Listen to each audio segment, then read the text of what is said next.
Apreciadas alumnas, tengan ustedes muy buenas tardes. Vamos a continuar ahora con un tema muy importante en fracciones que nos va a permitir poder efectuar las operaciones fundamentalmente de adición y sustracción y también poder comparar fracciones. Y esto está referido al tema de fracciones equivalentes. ¿Qué quiere decir la palabra equivalentes? Si hacemos un análisis de la palabra equivalentes, podríamos interpretar que equivalen lo mismo, que valen lo mismo. Y más o menos las fracciones equivalentes van a tener esta disposición o esta estructura, esta forma. Vamos a ver, veamos. Se tienen las siguientes fracciones. Un medio, representado aquí de esta manera, es un rectángulo dividido en dos partes. Y tenemos la fracción 2 cuartos. Hemos dividido en 4 partes iguales y hemos tomado 2 partes. Si analizamos las dos figuras, vemos que es la misma cantidad. Quiere decir que un medio y 2 cuartos, ambas fracciones, son equivalentes porque representan la misma cantidad. No importan los términos que forme cada una de las fracciones, lo que importa es el significado que tienen esas fracciones. Escribir un medio o escribir 2 cuartos indica la misma cantidad, por eso se dice que un medio es equivalente a 2 cuartos. La expresión que muestra o que va a indicar que dos fracciones son equivalentes es esta que observamos aquí. Un medio no se lee igual, se lee es equivalente a 2 cuartos. Repito, un medio es equivalente a 2 cuartos. ¿Y por qué son equivalentes? Porque indican lo mismo. Recuerden mucho esta expresión. Recuerda que dos fracciones son equivalentes si indican la misma cantidad. Escrito de esta forma o de esta otra forma representan lo mismo. Lo vemos en la figura. Entonces, ¿cómo comprobamos que dos fracciones son equivalentes? Claro, una de las formas es haciendo el gráfico, distribuyendo de la manera como me indica la fracción, pero eso no es suficiente porque probablemente tengamos fracciones muy grandes y nos resultaría muy complicado poder hacer gráficos de fracciones muy grandes. Entonces, ¿cómo comprobamos? Hay una propiedad muy importante. Por ejemplo, si yo tengo un medio es equivalente a 2 cuartos, esto será cierto si al multiplicar 1 y 4, el numerador del primero por el denominador del segundo, y al multiplicar el denominador del segundo por el numerador del primero, me da la misma cantidad. Y si nos da la misma cantidad, estas dos cantidades son iguales.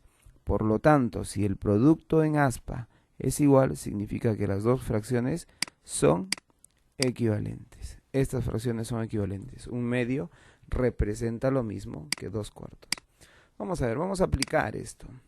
Si tenemos 3 cuartos y tenemos la fracción 9 doceavos, nos resultaría un poco engorroso hacer el gráfico. ¿Es posible hacerlo? Sí, pero nos resultaría un poco complicado. Lo que vamos a hacer es aplicar la fórmula que hemos aprendido. Vamos a multiplicar 3 por 12, que está aquí, y 4 por 9, que es 36. Aquí está. Y si las dos cantidades son iguales, significa que las fracciones son equivalentes. Decimos entonces que 3 cuartos es equivalente a 9 doceavos. Veamos otro ejemplo. 5 séptimos y 20 veintiochoavos. Aplicamos la propiedad donde multiplicamos primero 5 por 28 y luego 7 por 20. Y vemos que 5 por 28 es 140 y 107 por 20 es 140. Por lo tanto, si las dos cantidades obtenidas son iguales, decimos entonces que la fracción 5 séptimos es equivalente a 20 veintiochoavos. Decir 5 séptimos es lo mismo decir que 20 veintiochoavos. O decir 20 veintiochoavos es lo mismo que decir o representar a 5 séptimos. Veamos un ejemplo más. Vamos a ver si 12 sobre 16 y 8 sobre 24 son equivalentes. Aplicamos el mismo principio, multiplicamos en aspa 12 por 24 y multiplicamos 16 por 8. Vemos que 12 por 24 es 288 y 16 por 8 es 128. Como no son iguales, son diferentes, por lo tanto indicamos que 12 16avos o 12 sobre 16 no es equivalente, por eso hay una línea que tacha al igual, no es equivalente a 8/24. Entonces ya tenemos una forma de comprobar si dos fracciones son equivalentes. Pero recuerden bien lo que les estoy indicando. Dos o más fracciones son equivalentes si cumplen esta condición, pero fundamentalmente son equivalentes porque representan lo mismo, con diferentes términos, pero indican lo mismo. Sigamos. ¿Cómo podemos obtener fracciones equivalentes? Vamos a ver, por amplificación. ¿Cómo poder obtener fracciones equivalentes a 3/4? Lo que se hace es multiplicar el numerador y el denominador por la misma cantidad. Aquí yo he elegido 6, ustedes podrían haber elegido cualquier otra cantidad. Multiplicamos 3 por 6, 18. 6 por 4, 24. Tenemos entonces que 3 sobre 4 es equivalente a 18 sobre 24.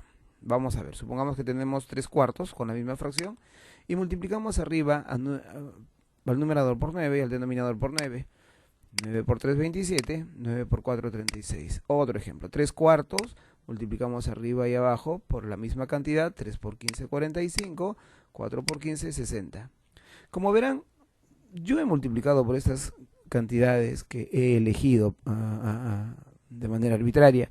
Ustedes podrían haber elegido cualquier cantidad, pero el sentido de esta explicación es que ustedes se den cuenta que para obtener fracciones equivalentes hay que multiplicar al numerador y al denominador de la fracción por la misma cantidad.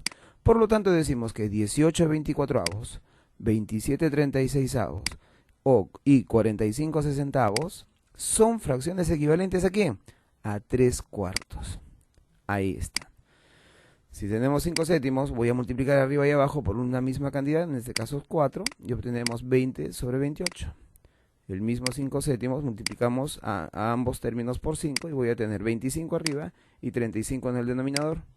Y 5 séptimos multiplico por 4 arriba y por 4 al denominador y vamos a tener 20/28. Bueno, es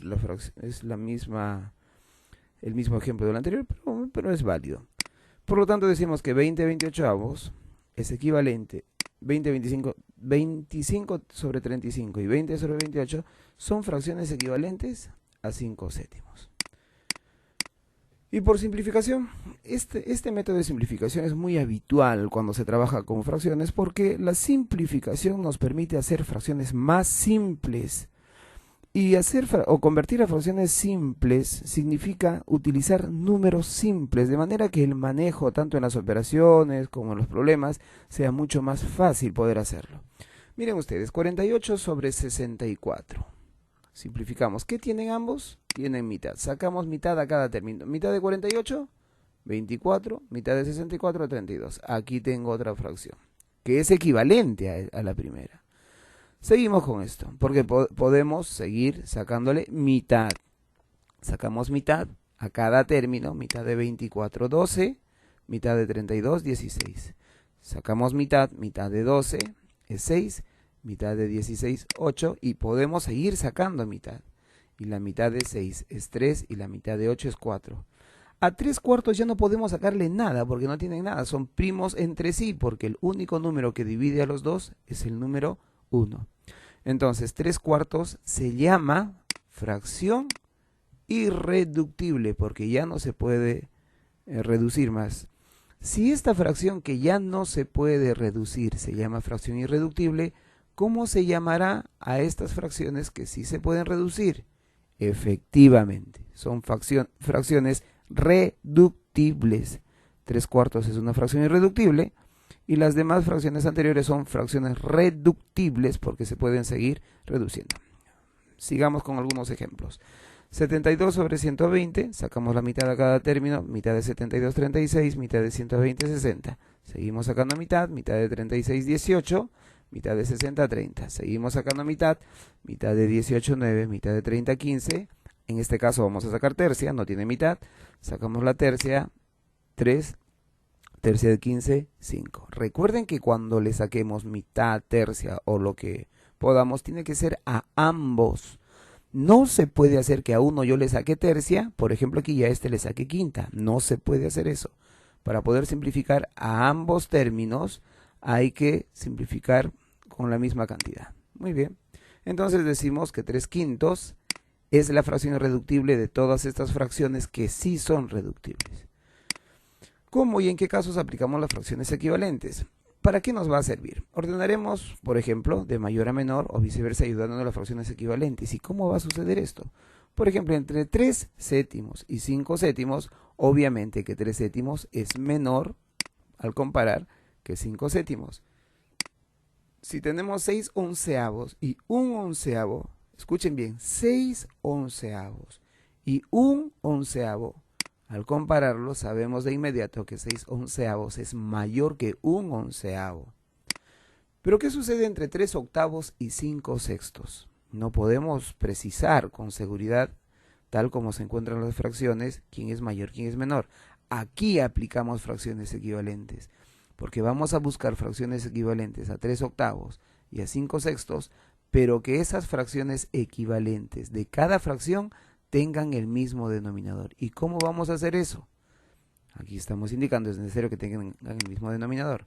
Debemos obtener fracciones que tengan el mismo denominador. Buscamos fracciones equivalentes a las dos fracciones anteriores. Por ejemplo, observo que si yo multiplico a 3 octavos por 3 a ambos términos, voy a tener 3 por 3, 9, 8 por 3, 24. Este 9/24 representa a 3 octavos porque son equivalentes. Quiere decir que es lo mismo. Y entonces decimos que 3 octavos es equivalente o representa lo mismo que 9/24. La otra fracción, 5 sextos, multiplico a 4, a 5 por 4 y a 6 por 4. 5 por 4, 20, 6 por 4, 24. ¿Por qué yo he elegido 3 acá y 4 en la otra fracción? Porque observando los múltiplos de 8 y 6, el primer múltiplo común de 8 y 6 es 24. Entonces, ¿cómo transformo a 24 a este denominador? Multiplicándolo por 3. Y recuerden que cuando multiplico por 3 abajo, también lo multiplico por 3 arriba, porque necesito la fracción equivalente. Tendría 9/24. ¿Por cuánto multiplico a 6 para que me dé 24? Por 4, pero también lo multiplico arriba, y aquí está. Por lo tanto, decimos en este caso que 5 sextos es equivalente a 20/24. Ya está. Entonces, 3 octavos es lo mismo que 9/24 y 5 sextos es lo mismo que 20/24. ¿Quién es mayor? Efectivamente, 20/24. ¿Quién es menor? 9/24. Por lo tanto, podemos decir con toda seguridad que 9/24 es menor que 20/24. Entonces, vamos a ver otro ejemplo. Es necesario que tengan el mismo denominador. ¿Cuál es el primer múltiplo común de 9 y de 6? Porque hay que convertir al mismo denominador. Efectivamente, recordando un poco la tabla de multiplicar, el primer múltiplo común de 9 y 6 es 18. Entonces, a la primera fracción, para que 9 se convierta a 18, lo multiplico por 2. Y también a su numerador por 2. Sería 7 por 2, 14, 9 por 2, 18. Ya está. Y 5 sextos, ¿por cuánto multiplico? Por 3. 6 por 3, 18. Y también tengo que multiplicarle al numerador. 5 por 3, 15. Ya puedo comparar con toda tranquilidad y decir que 14/18 es menor que 15/18. Pero 14/18 ¿a quién representa? A 7 novenos. Y 15/18 ¿a quién representa? A 5 sextos. Por lo tanto, puedo decir que 7 novenos, representado por 14/18, es menor que 5 sextos. Entre 7 cuartos y 5 tercios es lo mismo, es necesario que tengan el mismo denominador. El primer múltiplo común de 4 y 3 es efectivamente 12. Y multiplico en la primera fracción por 3 a ambos términos, obtengo 21/12. Y a la segunda fracción lo multiplico por 2. No, aquí tendría que ser por 4. Aquí hay un error, no vamos a considerar este ejemplo. Pero de todos modos sabemos que hay que tener en cuenta, muy en cuenta, los procesos que se han venido desarrollando. Muy bien, repasen. Cualquier duda, estamos a su servicio. Y recuerden, practicar y practicar. No hay receta para estas cosas. Muy bien, suerte.